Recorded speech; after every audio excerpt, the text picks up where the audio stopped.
Yes, so we want to begin this remarkable session acknowledging the original stewards of the various lands we are on. We also acknowledge all our ancestors. We acknowledge all those who toiled without compassion or compensation.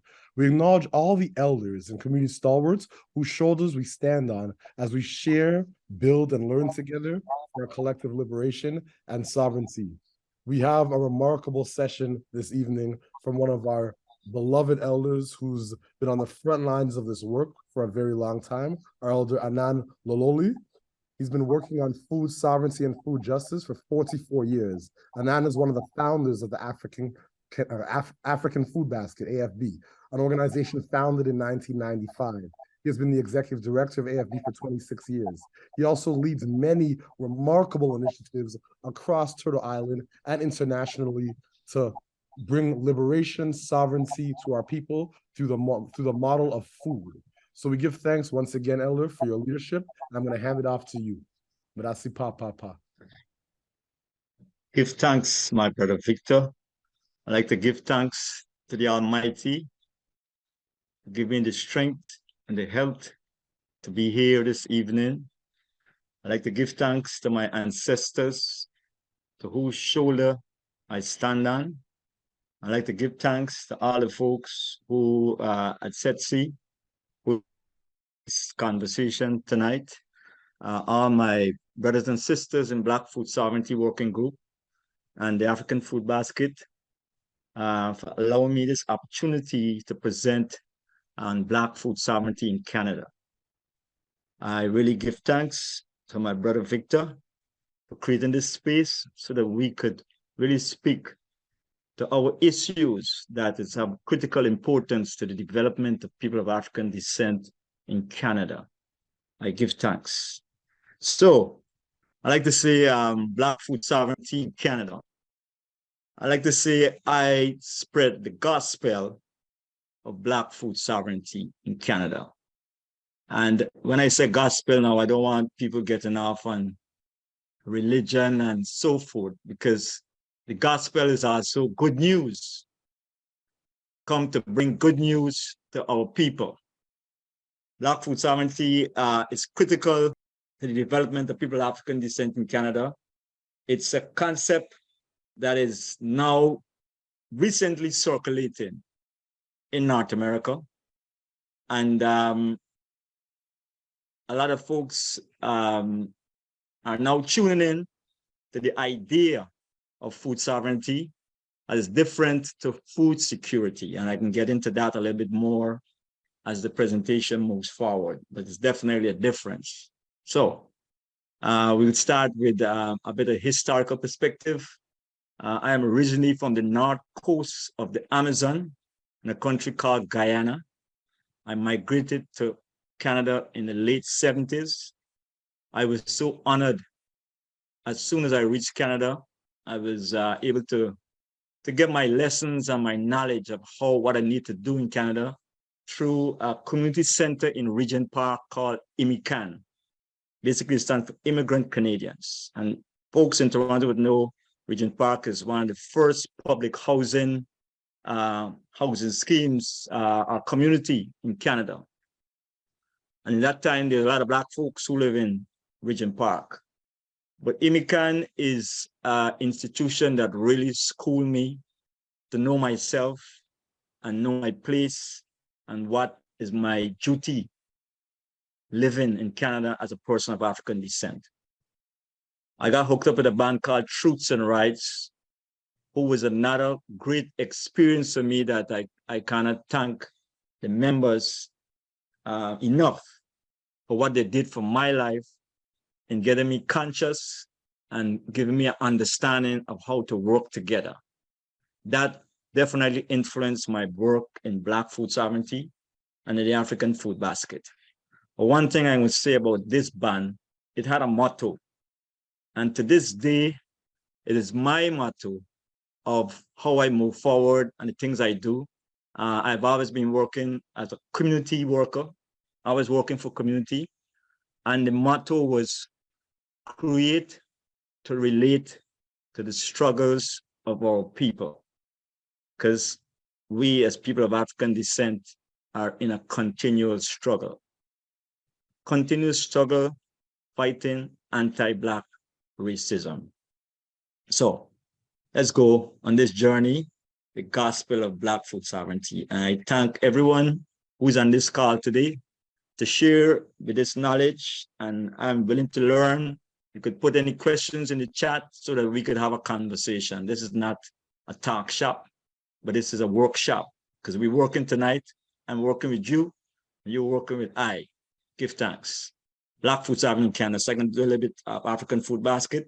For the last 27 years, we've been around in Toronto, the first people of color, they say a food group, food organization, food sovereignty institution, community food security institution in Canada. And we started in 1995. So what I'm doing now, we're going back and get it. We're going back and fetch that experience. That's why you see the Sankofa symbol right now.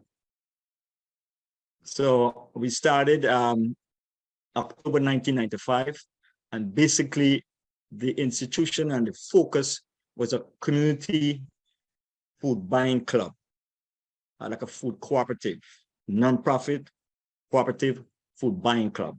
And to this day, we are still practicing this concept of a non-profit food buying club. I can get to that more as we go through. So the idea was because the cost of food for people of African descent, especially folks from the Caribbean and folks from the continent, we as people of African descent, we consume the most expensive foods. And it's proven when you go into the supermarket, we consume sweet potatoes. And I'm not talking about the local North American sweet potato. They're talking about the real deal of sweet potatoes, yam, eddos, cocoyam, cassava, mangoes, avocados, long beans, bitter melon, and the list goes on. Those particular items are very expensive. And those are the items that we consume. So, as you know, in Canada, the unemployment rate and so forth, people of African descent, we live a lot in low-income communities. And the fact that that is true, because when you want to see large populations of people of African descent, you got to go to community housing, Toronto community housing areas. You can see our large populations. So basically, we wanted to see a way that we could make food more affordable for people of African descent. So we started the African Food Basket, and we started delivering this food in boxes. Small one costs $15, a large one costs $25.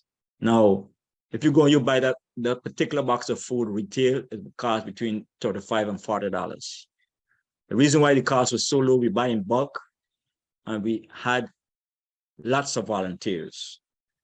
Volunteers to help purchase, volunteers to pack, volunteers to distribute, and volunteers to make calls and coordinate the distribution. So that created the environment where we could purchase food in bulk and make sure, especially the single mothers and the seniors, would have access to this food once a month. Now, we've been doing it several times a month. Within COVID, we were doing it every week. And there's another story, over 1 million pounds of food that we distribute within the last couple of years since COVID. So this is what it looked like. Every third week in the month, the volunteers pack the basket, and over 500 people eat food from the baskets each month. And we did that for 11 years. So we started from 1995 to around 2006, 2007. In between 1995 and 2007, we also embarked on many different types of food programs. We started as a food buying club, but what we realized after the first year, there was a conference at the former Ryerson University, that is now Toronto Metropolitan University, and it was a food conference. And you know, as a food buying club, the only Black institution looking at food in Canada, we decided to come on to the conference. It was a conference on community food security. And there we realized that there's much more that could be done in programming the Afri-Can FoodBasket. And one of the areas that we were really drawn to was urban agriculture. We're talking about community garden animation, backyard garden animation. We're talking about gardens in parks, gardens in churches, and we also talk a bit about urban farming. We also got involved in looking at advocacy and policy because, as I said, our knowledge started to expand when we're looking at these community food security programs. As you could see on your screen, it's the food guide. Generally, the one on the left, the original food guide, the healthy eating, I was around in 1995 and a couple of years after. Now, if you look at the foods on that food guide, it's not the food that people of African descent consume. Folks like to call it, as you see in the yellow with the yellow background, that's a white bread food guide.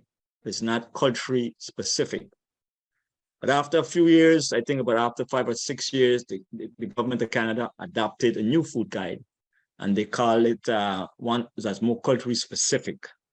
And that's the two in the middle, the one in Spanish and the one in Hindi.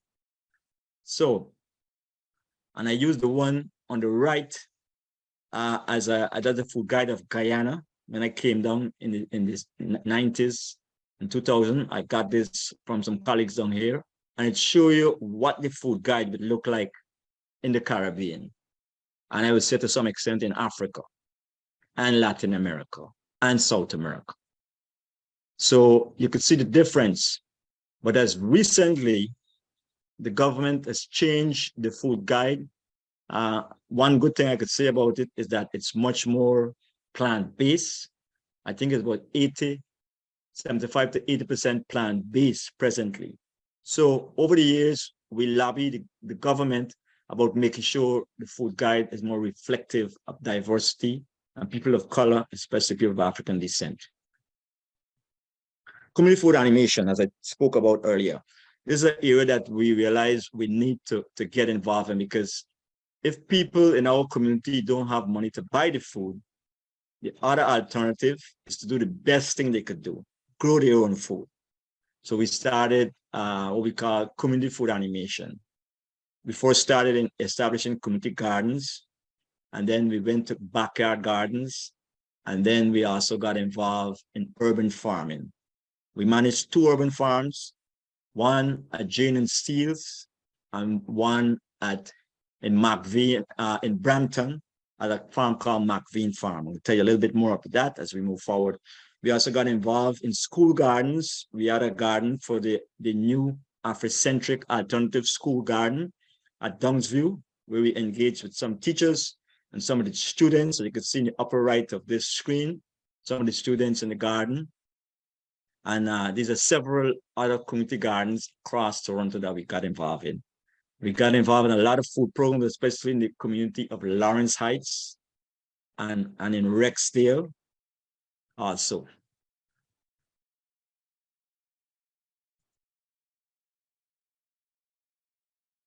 So sorry about that. One of the other areas that we really champion from very early is engaging youths. We originally had a program called the Afri Youth Program that started in 1997. And the idea was to engage our youths to look at leadership. Because at that time, gang violence and youth crimes in our low-income communities was rampant. And we realized we need to make sure we get involved in some way. So we got involved and we started at the Afri Community Garden Program. And then we changed the name to Cultivating Youth Leadership, where we start engaging young people to learn particular skills of leadership, learn about food, and learn about health and nutrition. And also to learn about Black history, how to be African-centered. And that was a very, very important aspect of this project. And from 1997 until present day, the Afri-Can FoodBasket is still running the Cultivating Youth Leadership Program. We believe that engaged youth are a key asset in building positive communities and that all youths possess natural leadership potential. I like to say we have a lot of Black diamonds in our community. All you need is a little bit shining up. And we, over the period of time, I would say probably over 500 youths, from we start, we get a chance to engage with them very, very close over a number of years. And so we see those diamonds as they shone. So youth leadership development is a part of a long-term strategy for promoting well-being and preventing community problems by helping youth discover that their skills, motivation, and opportunities make lasting contributions to their communities. And that's a fact. I got a lot of stories I could tell you, but I'm sure we just want to make sure that we engage youth people, young people. So there's some posters, some pictures of the youth in action. And this particular one, as you can see down here, the youths are dressed in green tops as a group. This is in Detroit, at the Detroit D-Town Farm. And my good friend Malika Kinney on the right is the executive director of the Detroit Black Community Food Security Network. We ensure that the young people not only work in Toronto, but they work in the countrysides in Ontario. They get a chance to go to Detroit. They get a chance to go to Philadelphia. They get a chance to go to New York. Because we want to make sure we broaden their horizon of knowing and engaging with other youths in other communities, especially youths of African descent. So another part of the program that we got involved with is what we call incubator farms. This is the Ujamaa farm. Actually, young people, we started the Ujamaa farm to engage the young people. And then we started looking at other programs that are going to engage our community. We were able to engage adults on what we call the incubator farm program. So we engage older folks to learn to farm, ones who wanted to become a career or a lifestyle. We train them in urban farming. We at the incubator farm, we had tools available. We had irrigation, we had land, and we had, most importantly, we had education program, learning folks how to farm in Ontario. Another critical area of work that we got involved is what we call food justice. In 2006, we had a race food security forum inside community where we brought together nonprofit organizations involving food, Black community organizations, City of Toronto staff, Toronto community housing staff, and some Black leaders in our community to discuss the state of race and food security in our community. This was the beginning of what we call our food justice journey. We got involved in food justice by being a part of the Community Food Security Coalition of North America very early, and we were part of a group, a committee called the Community Outreach and Diversity Group. That really, I learned a lot from the experience in the African FoodBasket, gained a lot of knowledge from being involved in this group. Eventually, we grew out of the coalition and we started Growing Food and Justice for All initiative. This is the premier and probably the historic group that started the food justice movement in North America.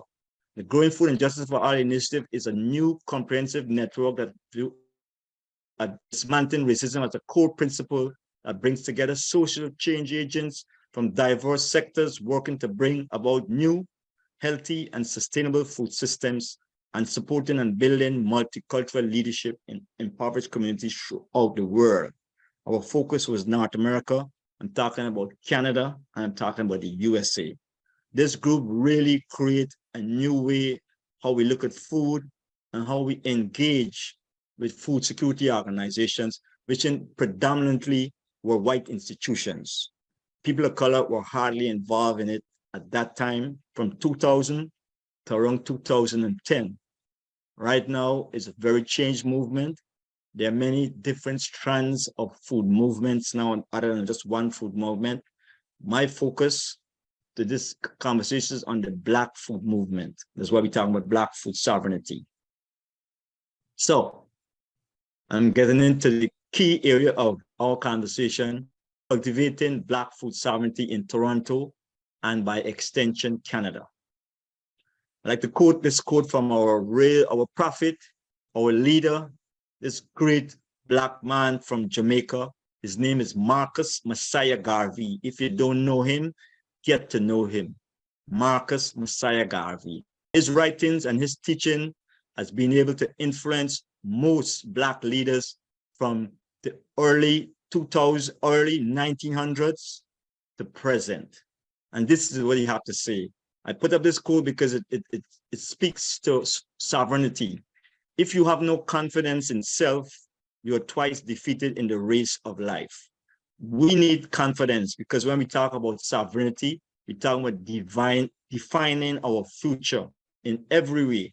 We're talking about Black sovereignty in general. But this conversation is about Black food sovereignty. Food sovereignty, the right of peoples, communities, and countries to define their own agricultural, labor, fishing, food, and land policies, which are ecologically, socially, economically, and culturally appropriate to their unique circumstances. The right for people and communities and countries to define. I could say we as African people of African descent in Canada, the Canadian government has done what they need to do, but it's not good enough for us as people of African descent. Over 28% of people of African descent are food insecure in Canada, and over 36.6% of Black children are food insecure in Canada. What I'm really saying is that there are a lot of Black children who wake up in the morning and don't have a proper breakfast, who go to bed at night without a proper dinner.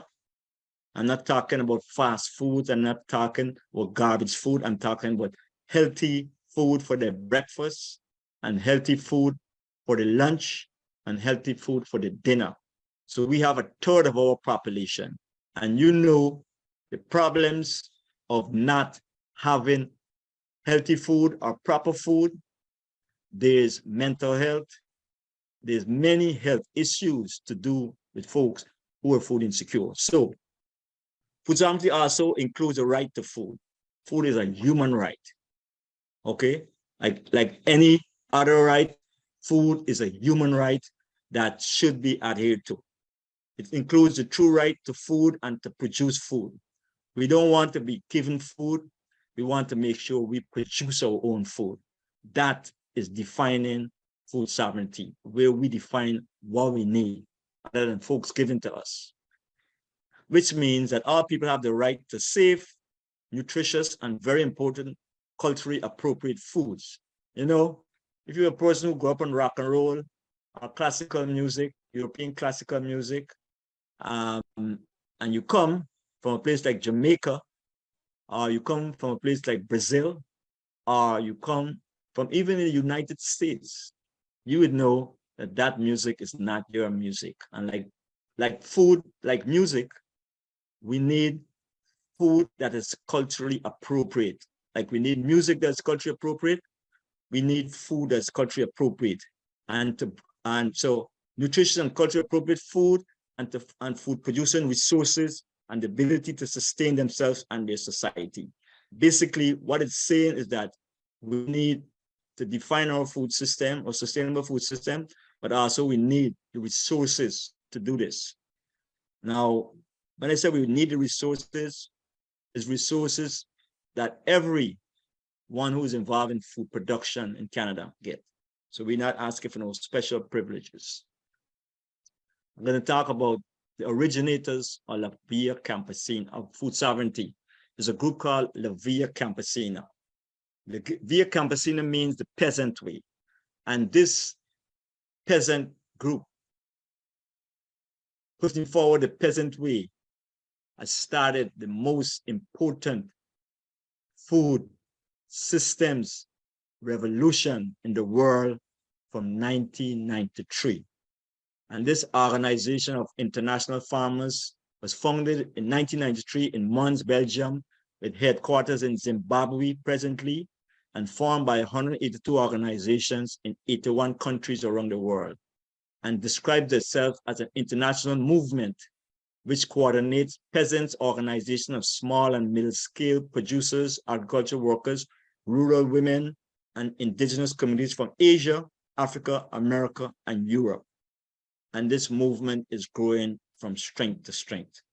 What we will be talking about is the Black food sovereignty movement in Canada.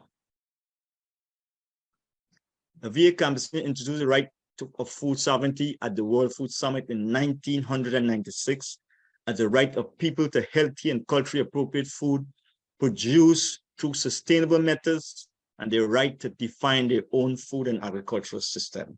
I really love the last part of this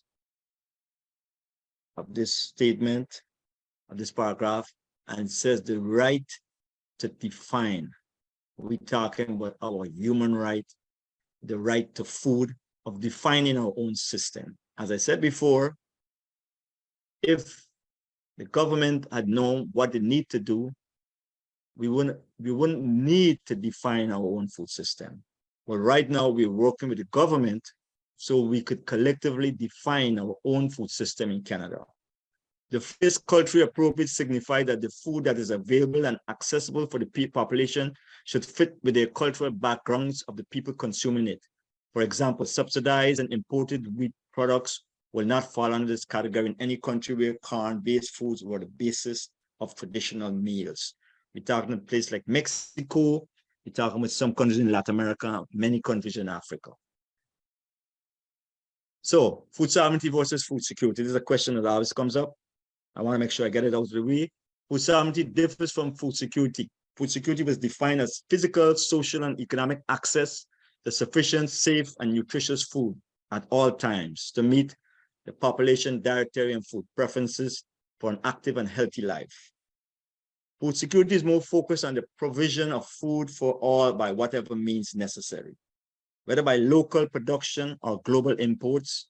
As a result, economic policies concerned with food security typically emphasizes industrial farming that can produce more food cheaper. We don't need cheap food. We need nutritious food. And we don't need multinational corporations as they are doing right now. They control the food system. They control what foods we get, when we get the food, because for them, the bottom line is dollars.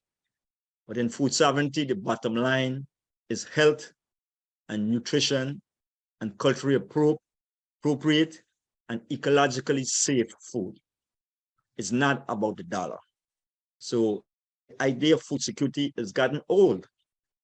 The new way of looking at food as communities who want to acknowledge the value of food and also to have a resilient environment, we need to look at food sovereignty so we could have food that is ecologically grown and also that is of just food for people and support small farmers other than big multinational corporations, because food is not a commodity. Food is the staff of life. Food is life itself. At the Nilini Forum for Food Sovereignty, the struggle for food sovereignty is a collective struggle and cannot be achieved by one single social group. Building and developing alliances at the local, regional, and international level is fundamental in order to build a movement working towards shared goals. All across the world, we come together to fight this struggle of food sovereignty. And it's a movement that is moving from strength to strength, because it's David and Goliath, because the multinational corporations and some of the governments that support them, those are the Goliaths. But you know, people power always rule. It was this in mind that the Food Sovereignty Movement organized the International Nilini Forum for Food Sovereignty in 2007 in Selenge, Mali. The forum was organized in a horizontal participatory way with a steering group made up of peasant organizations and environmental NGOs. Welcome to the forum at the Nilini in Mali. The Declaration for Food Sovereignty, they came up with 6 pillars for food sovereignty. Very important. The idea was to, 1, focus on food for people. Put people's need for food at the center of policies insist that food is more than just a commodity. Food is the staff of life. Food is health. Food is not just the dollar bill, like what multinational corporations do. They make sure it's about making money. No, food is not about making money. Food is about health. Food is a human right. Number two, build knowledge and skills. Very important. Build on our traditional knowledge. Use research to support and pass this knowledge to future generations. Reject technologies that undermine or contaminate local foods. We're talking about genetically modified foods. Ones who don't know about GM food, they're saying GM food can be better for the earth, but it's like taking a genie out of a bottle and you cannot put a genie back in the bottle. They don't know. From creation, Almighty give us seeds, soil, water, and rain. And that is the natural way that we need to grow our food.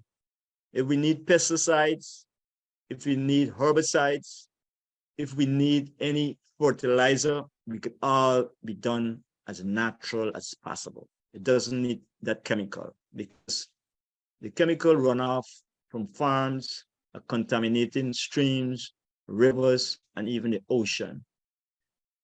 Practicing food sovereignty, you won't have that. So if we want to have a resilient and an earth that is healthy, an environment that is healthy, we need to practice food sovereignty.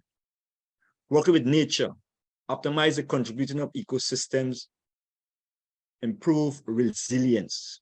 We want to make sure everything we do is the most natural and the most safest way that we could practice food sovereignty, practice farming. 4, value food providers. Support sustainable livelihood, respect the work of all food providers. COVID-19 really highlighted this at levels because in the last 3 years, we had to make sure we keep the supermarkets and the food stores open. They close off most of these other places. But food stores, supermarkets, drugstores, they had to be open.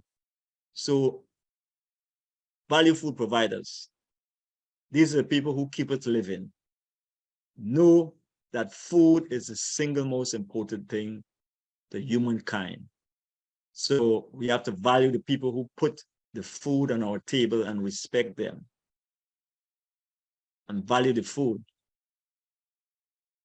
Localize food systems, reduce distances between food providers and consumers, reject dumping and appropriate food aid, resist dependency on remote and unaccountable corporations. Resist dumping inappropriate foods. Who have the goal to make the roads? That's why I say there's a lot of poverty and there's how much of millions of people are starving because we have a food system that is corrupt. We want to make sure we have a food system that really is appropriate for all people on earth. Put control locally. We don't need this distance food. We need food to be as local as possible. Okay? For generations and thousands of years before colonizations, that was the way people were able to grow enough food and survive. Place control in the hands of local food providers, recognize the need to inhabit and to share territories, reject privatization of natural resources. And the 7th principle, and this was a principle that came out of Canada, of Indigenous community in Canada. They contributed this to this is a new principle. It says, food is sacred. Recognize that food is a gift of life and not to be squandered. Assert that food cannot be commodified. It's not about buy and sell. It's about life. So we want to make sure that this principle is adhered to, because this is a gift of the Almighty gave to us that we could survive and sustain on this earth. So quickly, why Black food sovereignty? 12.4% of white children live in food insecure households, but a whopping 46.6% of Black children live in food insecure households in Canada, as I said before. What about the household with kids? Food insecurity doesn't just affect adults. While parents often skip meals so their kids can eat, children do experience food insecurity. Going to bed without a dinner or without a proper dinner, would have a youth waking up in the morning and he could be angry because there's a saying, what the saying is a hungry man is an angry man. And that goes for young people. That's why they say young Black kids misbehave in school. Well, if you don't feed them, if you don't create a system of equity and feed them, they might find a lot of angry youths because they're going to school without proper breakfast. Inequity in risk. Black households are 3.5 times more likely to be food insecure than white households. We could look at that and we could say, this is systemic racism because we live in the same country. Why are Black folks so much more food secure than white folks? And we have a lot of money, a lot of food programs, a lot of food organizations. They don't see this as a priority. They see food programs. But we have to prioritize indigenous food security and indigenous and Black food security. We're talking about indigenous food sovereignty and Black food sovereignty in Canada as the priorities of work to be done. So Black food sovereignty is the right of people of African descent to healthy and culturally appropriate food produced through ecologically sound and sustainable methods, and their right to define their own food and agricultural system. So, I'll give you a step, because this idea and concept of Black food sovereignty was introduced through what I've just run over, the history of the African food basket, working from 1995 to present, and we really cultivated this. We give thanks for the Black community to give us the strength to continue being a resource and practicing what we call practicing Black food sovereignty. So here it goes. When we intentionally partner with the City of Toronto, confronting anti-Black racism unit, and start to roll out the concept and introduce it to the community officially. So in 2019, we had a conversation with the City of Toronto, confronting anti-Black racism unit, and we got some support from them to start community conversations with our community, looking at Black food insecurity and Black food sovereignty. We want to make sure to hear from folks what they think about Black food insecurity and the idea of Black food sovereignty as we introduce it to the community. So we had some speakers, people like Leslie Campbell, myself, and other folks was in conversation with our community. This is a conversation in the west end of the city at the Black Creek Community Health Center. And then we had another conversation in Scarborough at the Taibu Community Health Center with people like my good brother, Tinashe Kanengoni, and also my good sister, the wise sage, Jenna Scarrett. And we had good conversation with lots of folks turn up at the community centers. And we start to talk about the area of food insecurity in the Black community and the possible solution of Black food sovereignty. Well, you guys know what happened in February, March of 2020, COVID-19. So we have to make sure we stop with these community conversations and find different ways of engaging our community. And then when we start our virtual experience of engaging the community, we didn't stop. We continue the virtual conversation, but we also launched a new program called Black Food Toronto, that we really restarted the food basket, food buying club. But the only thing about this time around, we were giving away the food for free with resources from the federal government and some other from the City of Toronto and from the province, and we started distributing this food for free in our community.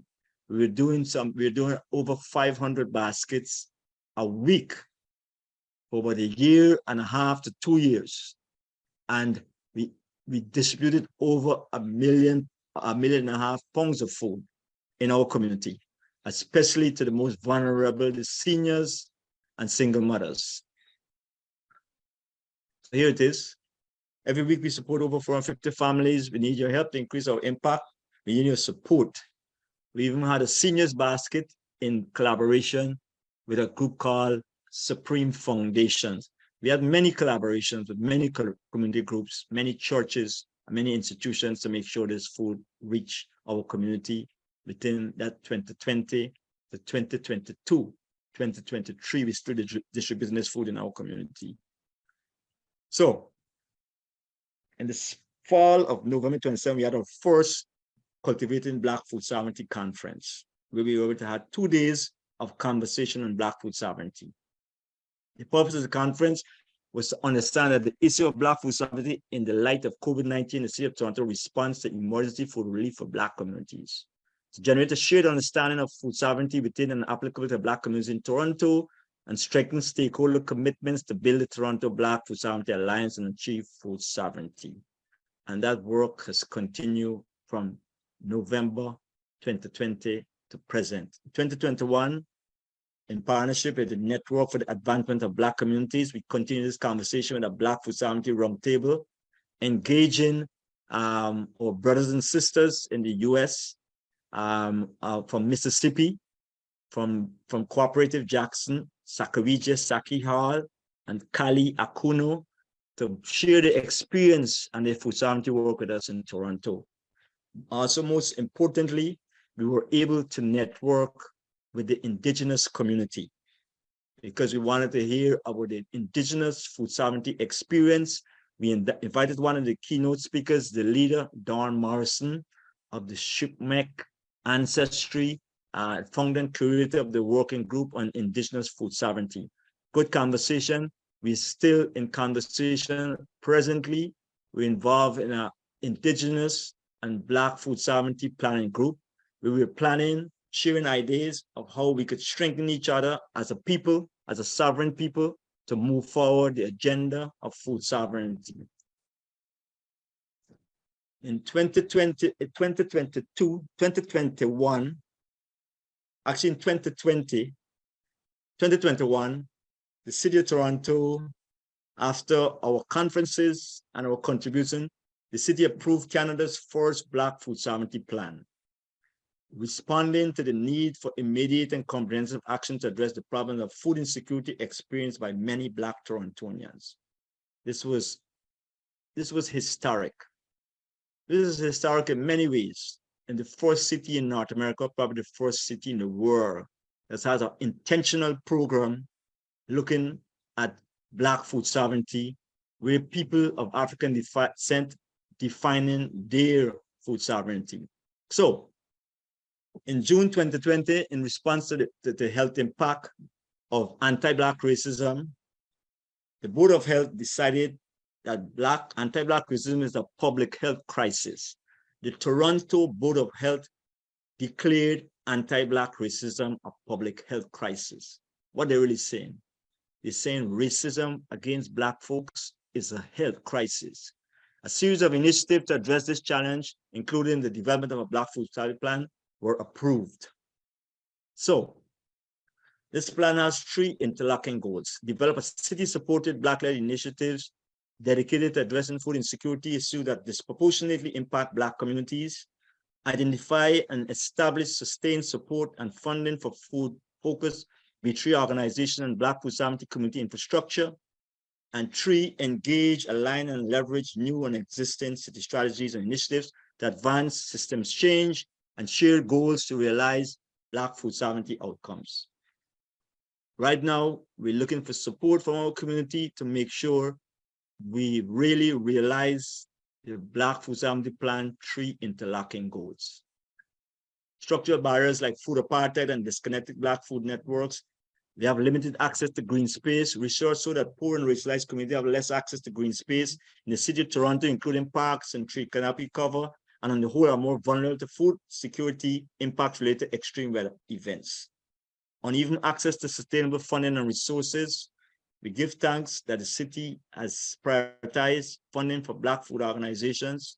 We want to make sure that the grassroots and emerging, what they now call it, and listen to this carefully, this is a new term, folks have to get used to it. It's the 3B organizations: Black-led, Black-serving, and Black-mandated organizations are unconventional and experience lower funding and capacity and core infrastructures to sustain long-term services and programs. We want to make sure we get the resources to define our food systems. Lack of access to food system services in Black community, gaps in care, inequities in outcomes are a result of limited culturally appropriate nutrition, food preparation and wellness programs. We're looking at making sure we can engage so we can have a sustainable food system in our community. Look at the barriers to access infrastructure.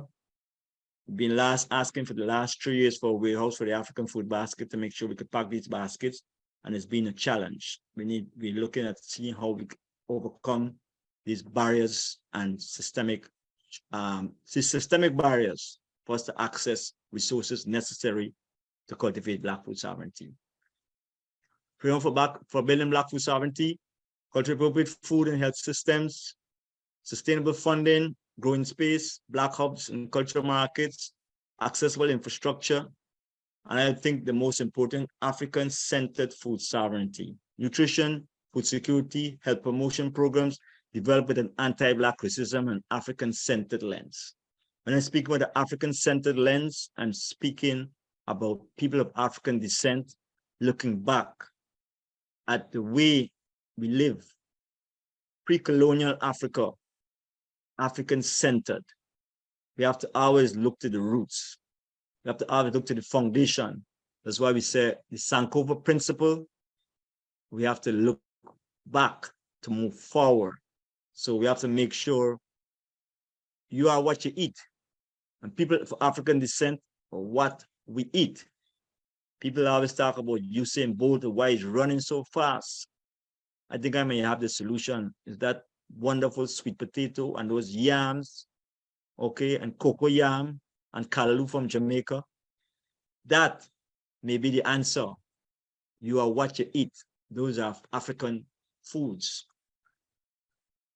This 5-year plan is a community-led, municipally supported initiative supported by an interdivisional team working towards achieving 3 primary objectives. Basically, what it's saying is the community is leading a municipally supported initiatives. And we have several interdivisional teams like Parks and Rec, like economic development, like public health, and all these different divisions in the city. We work with them to make sure we can realize the Black Food Sovereignty Plan. Develop city-supported Black-led initiatives dedicated to addressing food insecurities that disproportionately impact Black communities. Identify and establish sustained supports and funding for Black-led, Black sovereign, and Black-mandated food organizations and Black food sovereignty community infrastructure. Engage, align, and leverage new and existing city strategies and initiatives to advance system change and share goals to realize Black food sovereignty outcomes in neighborhoods with high Black populations. These are the 3 main objectives of the Black Food Sovereignty Plan. We need community support, we need community help to realize this. We also need support from our allies, from whatever culture you are from. In 2022, I would like to say, if Black youths are not involved in anything you're doing, what you're doing is dead. So we had a Black Youth Food Sovereignty Forum put together by Toronto Metropolitan University, and my good brother who coordinates this, his name is Julian Hasford. He's a professor at Toronto Metropolitan University. We got together with several groups, Youth Farming Collective, Village Academy, and the African FoodBasket, and we make sure we had this forum, and we had over 80-something young people from Jamaica, from Ghana, from the US, from Canada. We had some folks from Guyana and Trinidad, and they made some countries that I can't see out of my head, but it was good conversation, and we hope to continue with this conversation. 2022, we again had our annual Black Food Sovereignty Conference. This is the first year of the Black Food Sovereignty Plan. There's a report from the city, and we continue with our conversation of organizing for Black food sovereignty. We are also now involved in Black food sovereignty in Quebec, mobilizing Black food sovereignty in Quebec. So, sorry, we've been waiting. We decided to clean our own house. And as the leader had said, our Honorable Marcus Garvey, we need to do what we need to do to define our food sovereignty. We need to be self-reliant. Thanks, Victor. One thing I must say as a closing thought, I want you guys to email me in whatever area of Canada you are at. We are mobilizing and we want to get in touch with you so we could move this agenda. the federal government, the provincial government, and the municipal governments want to hear our conversation on Black food sovereignty. We need to centralize and organize. Let's do that. Let's work together so we could build this Black food sovereignty and know our Black food ways, and we could move from strength to strength. It's good to hear you, to be here with you guys.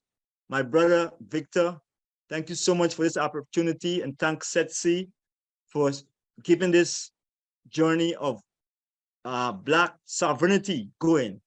And Victor, the work you're doing is Black sovereignty. We establishing these institutions to manage our own business, because we give governments a long time to do this, and we realize, you know what, they need help. Let's offer them the help, and let's do what needs to be done so that we could strengthen ourselves and strengthen our communities. Thank you so much. One love. Elder, we give thanks. In the spirit of African excellence, we start on time and we'll end on time. We want to end this session the way we began, by acknowledging the original stewards of the various lands we are on. We also acknowledge all our ancestors. We acknowledge all those who toiled without compassion or compensation. We acknowledge